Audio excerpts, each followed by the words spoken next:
Hey everybody, welcome back to Koi Pond Lifestyle. So what have we got on today? Well, I think we may have a problem.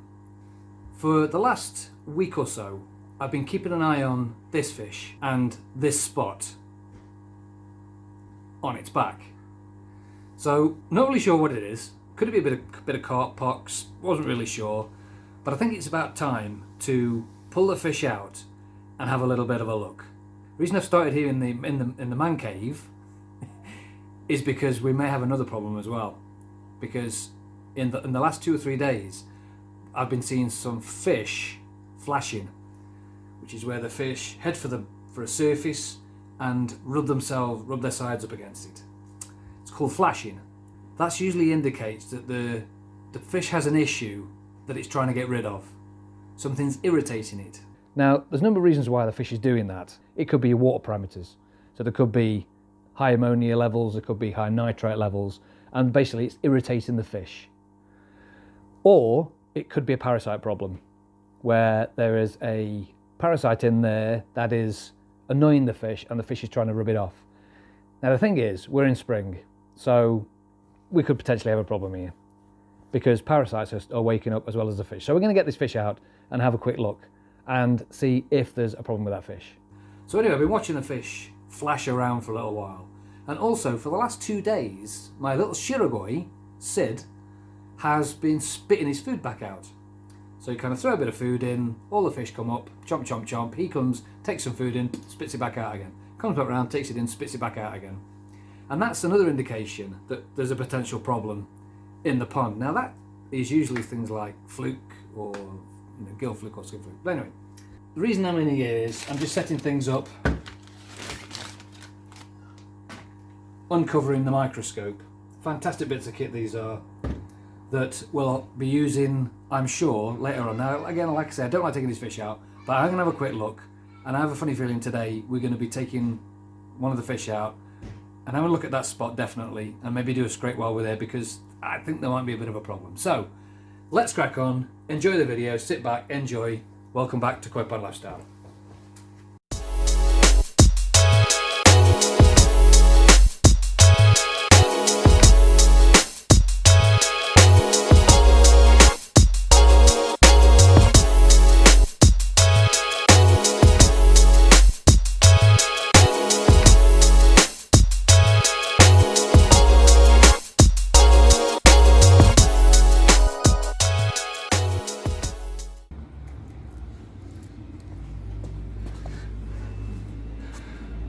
Okay, so got this koi out. He's not going to name this one. He's not happy with being in this little bowl, unfortunately. I haven't got a bowl big enough for him, so we'll just have to deal with it. So I'm going to take a scrape, bit of plastic, no sharp edges on it. Calm, right? Whoa.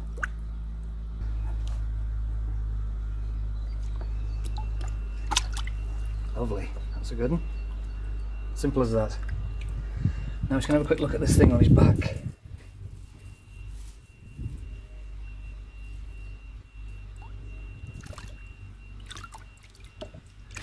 Yeah, they don't get over happy when you start moving them, so let's get him back in.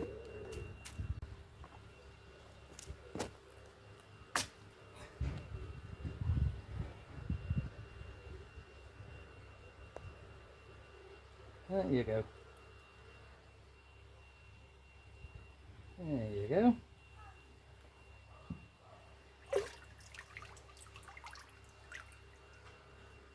Simple and painless as that. Okay, we've got the scrape. Let's go and have a look. Okay, so we're back with the magnifying glass. So you've just seen me do the scrape, and that is the sample of body mucus that I've taken from the fish. That glass again.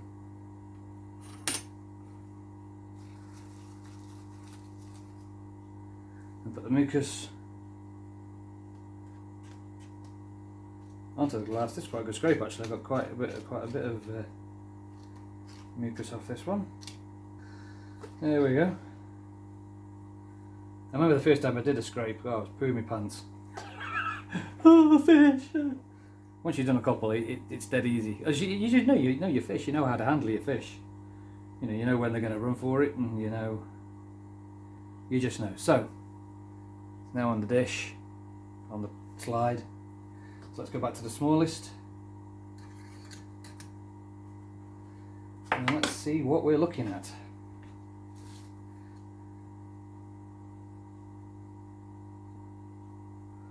So as I said before, we start from around the outside. Seems to help me. Ah. Oh dear. Right. So. Dope. So I just picked up on a fluke. Single one. So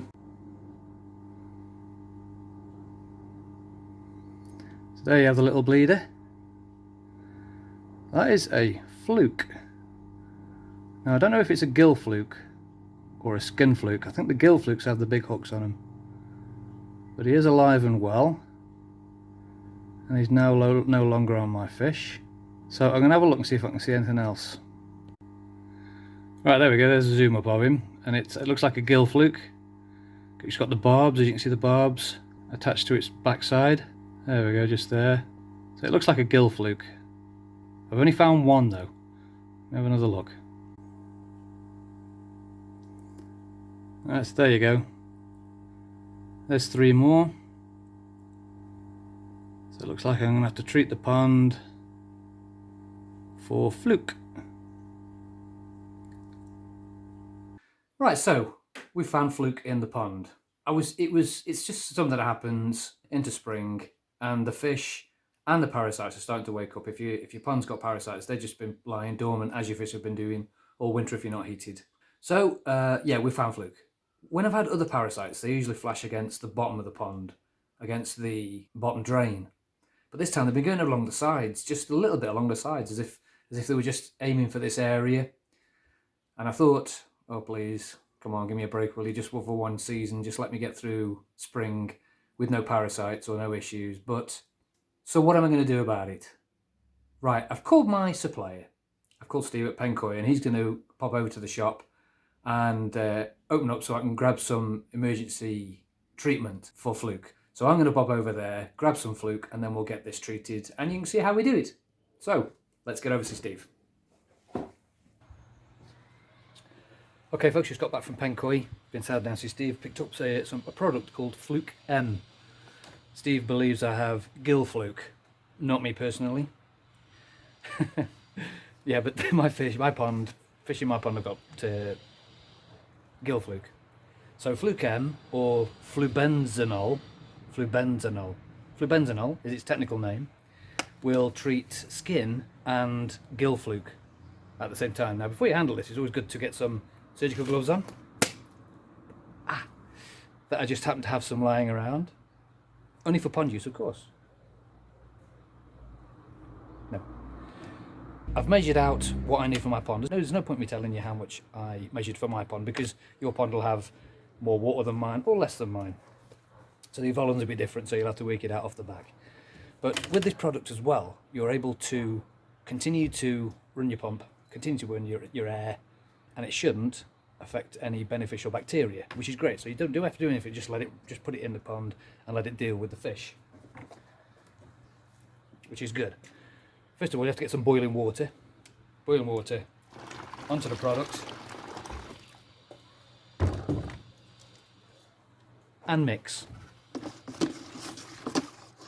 So while I'm mixing, I'll tell you all about it. So with the Fluke treatment, it's usually one treatment. If you do experience more fluke at the end of those 5 days by doing another scrape, then you have to add another dose. So it's usually pretty good, this one. So this stuff here is in boiling water now. We're mixed in boiling water. We've got to wait for it to cool. As soon as it's cooled, then we can start adding it to the pond bit by bit. Something else to note about Fluke as well is you can continue to feed while you're doing this treatment, and it can also be added at virtually any temperature. I think if you went extreme low temperature, then you'd probably struggle with the product, I think. I've never added it at a really low temperature, but yeah, they claim that it can be added at any temperature as well. So there's lots of okay signs with this. Obviously, you've got fluke in your pond, and that's never a good thing, so, especially in spring when your fish are struggling to get back up to speed anyway. So let it cool and we'll come back. Okay, back with the fluke treatment.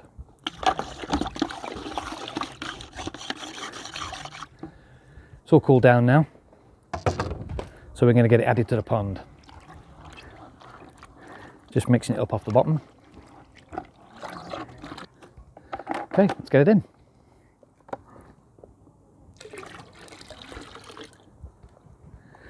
So what I'm going to do is just going to add it to the inflow so that it will pick up and take it into the pond itself,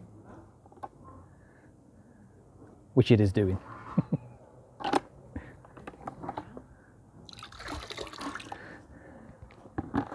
And hopefully this will do it, because this is a pain in the backside for any pond keeper out there that's got to deal with this when they're trying to get the pond up and running in spring. What can you do? Mixy mixy.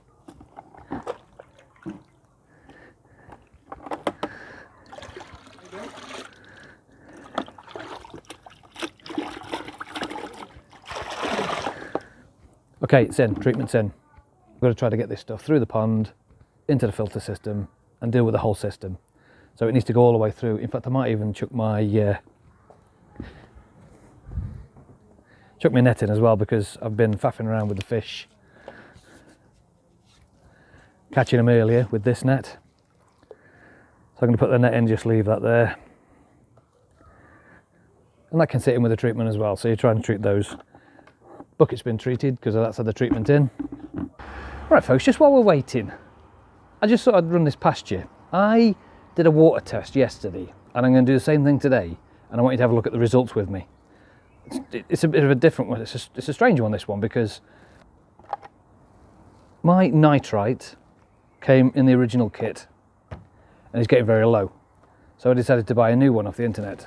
So I got a new pack, get one of them. So what I found is that this pack is saying different to this tube, which is saying different to my other test kit. Let me show you. So that's the original, and I'm testing for nitrite, don't forget. So we'll put nitrite there, that one for that, and then we'll come back in a minute. New packet, it's supposed to be a replacement.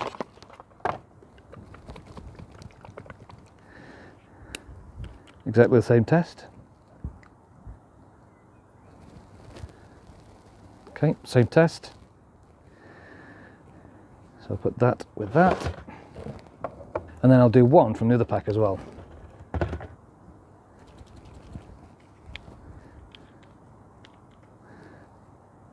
5 of them. So, give that a shake. This one takes 2 minutes.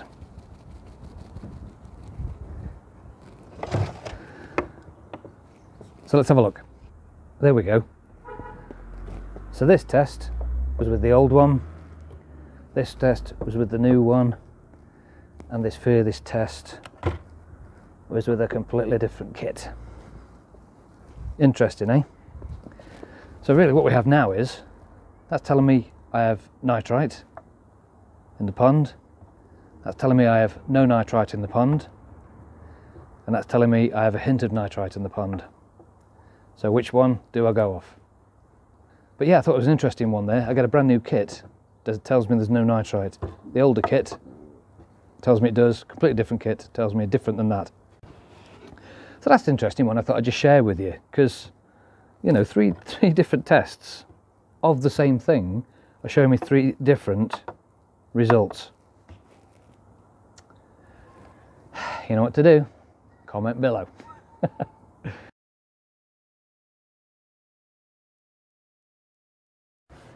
Okay, so end of fluke treatment, 24 hours or so. We're going to take one of the fish out and just see if it's been effective or not. I think I'm going to grab Sid out this time because he's a bit windier today. He's been flashing, and he's also, some of his scales have raised, and he's the one that's been spitting his food out. So I might just bath him in a tonic of salt as well while I'm here. just while I'm doing the scrape, just give him a few minutes in a tonic salt, or salt tonic, whatever you want to call it, which is basically 3 ounces of salt in a gallon of water, and then I'll just hold him in there for a few minutes, no longer than 5 minutes, until he's had his tonic. It's apparently supposed to be tonic for a fish. So we're going to do that now and get it out, hopefully. We'll catch him first and check out, give him a scrape, have a look at the results of that, give him a salt bath while we're there, and then put him back in again. So let's rock.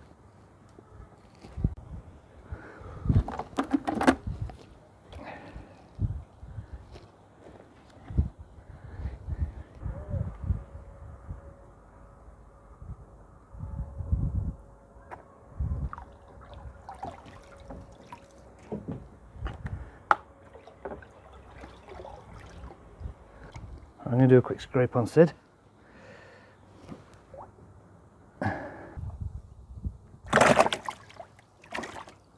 That'll do. Okay, minute 2. I've done the scrape now, so that's good. I've got the scrape to look at. Just got to give him another minute. 1 more minute left. Okay, time to go back in. Okay, so yeah, just had Sid out and taking a scrape. Give him a quick salt bath, which apparently is like a tonic, as I just said. Didn't seem to do any harm, just kept him in there for 4 minutes. Been alright with that. Sulking a little bit now, so I'm going to drop him in a little bit of food in a minute, just to give him a bit something to eat. So let's go and get the results. Okay, so we've got the scrapes back. I did Sid, and then I also took Smudge. I had one from Smudge as well. Unfortunately, I found 2 live fluke and 2 dead fluke. Now the dead ones may have not made it from the pond to here, because sort of setting up cameras and setting this up and getting ready to film this for you. So unfortunately, it hasn't. That first dose hasn't quite got it. So I'm just debating now. I need to really do the second dose after 7 days. I think you're supposed to you fluke for 24 hours and then you kind of monitor it. But if you find more, you can't do another one for until 7 days is up. So it looks like I'll probably be doing that second dose after the 7 days, which will be for 4 days' time. So that's a bit disappointing, though. Oh well, these things are sent to testers, and testers they will. Every day's a school day. Live and learn. So just while we're here as well, talking about the water. Now remember I showed you the water testing I was doing, and the old pack was showing I've got nitrite, and the new pack was showing I hadn't got nitrite. Well, I took them round to my supplier, because he's got one of them trendy testy kit things. And I said, just test me this water, will you, and see what it comes out as. And it came out as the same as the new replacement bottle that I use, which is fantastic news, because that means I've got no nitrite in my pond, which is, at the moment, touch wood, whatever you want to do. So that's good. So I'm going to go off the new one now, because I kind of work off what my suppliers' test kits say, and his are pretty reliable and pretty accurate, I believe. So I'm going to go off that one. I'm going to chuck this whole bottle away now, because I know Steve said if you've had the bottle for more than 6 months, it's probably gone off. And it's around about 6 months that I've had this test kit bottle, since I've had that. So I'm going to go off the new kit then. So at the moment I'm relying on the new kit, not the old kit. I'm going to bin the old kit. But I've ordered another one, because I want to compare the two new kits. So I've ordered another one as well, because I just wanted to test things, because that's what we do around here. Don't know until you've tried it.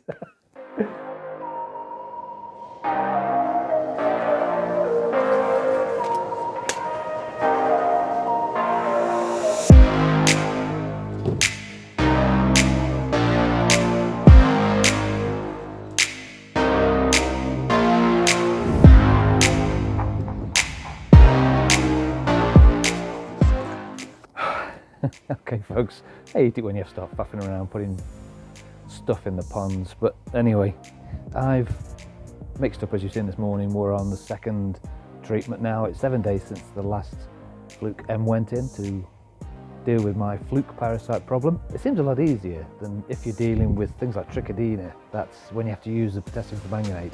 That is harsh stuff, that is. Oh. So I think dealing with fluke seems to be a little bit easier with the treatment. I'm just hoping the second dose works. There's a woman doing a study somewhere on the internet about potassium permanganate, putting it in the pond with fish. She doesn't recommend it at all. But anyway, I ain't no doctor, so I'll leave that with her. I'll leave that with you. So, got my next dose mixed up. This is going to go in over the next hour. And then tomorrow I'll be doing another scrape, and I hope it's gone. They better have gone. And fingers crossed, we're back to normal. So following a second dose of the Fluke M, now seeing that none of the fish are flashing anymore. Even Sid started eating his food and not spitting it out, which is great stuff. So I have a funny feeling this has nailed it. The fish that initiated all this with a little spot on its back, that spot's starting to go down now. I still don't know what it is, but it's not getting any worse. It seems to be getting a little bit better, so which is another result. So at the moment, Fluke M treatment complete. If you've not subscribed yet, please click the subscribe below. If you like this video, please click the like, share it to all your friends, smash the notification bell. Thanks very much for watching this. Well, it's quite a pod lifestyle.